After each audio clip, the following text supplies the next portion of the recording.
Excuse me, হ্যাঁ, কুলফি না ice cream? কেন তোমাকে কেন বলবো? কারণ আমাকে বললে তোমার ফায়দা। কি ফায়দা? আমি খাওয়াবো। খাওয়াবে কেন? আমি চ্যালেঞ্জ ভিডিও করি। ও, তাই তো অনেকগুলোই খেয়ে নেবো। আর যদি তোমাকে পার কুলফি খেলে আমি তোমাকে 100 টাকা করে দিয়ে কটা খেতে পারবো। তাহলে তোমার পকেট ফাঁকা হয়ে যাবে। তো চলুন দেখা যাক লাস্ট পর্যন্ত 1 মিনিটের মধ্যে কতগুলো কুলফি খেতে পারে। তো ফার্স্ট কুলফি চলে এসেছে, নাও তোমার কুলফি। আর এর টাইমার স্টার্ট হচ্ছে এখন। নাও তাড়াতাড়ি, তোমার হাতে 1 মিনিট আছে। 1 মিনিটের মধ্যে যটা আইসক্রিম খাবে পার আইসক্রিমে তোমাকে আমি 100 টাকা করে দেবো। তাড়াতাড়ি নাও, তাড়াতাড়ি নাও।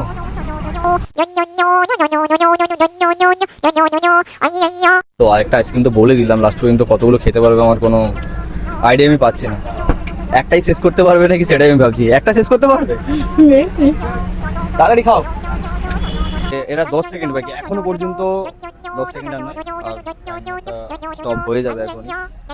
কিভাবে খাচ্ছে, টাইম কিন্তু শেষ হয়ে গেছে। তোমার কিন্তু টাইম শেষ হয়ে গেছে, একটাই শেষ করতে পারো। তো এই তো চ্যালেঞ্জটা হেরে গেল। তো এই ধরনের ভিডিও দেখার জন্য আমার চ্যানেলটাকে সাবস্ক্রাইব করো, ফলো করো। দেখা হচ্ছে নেক্সট কোনো ইন্টারেস্টিং ভিডিওতে। আর চ্যালেঞ্জটা করে কেমন লাগলো? ভালো। ভালো, ভালো বলছে। তো চলুন, টাটা।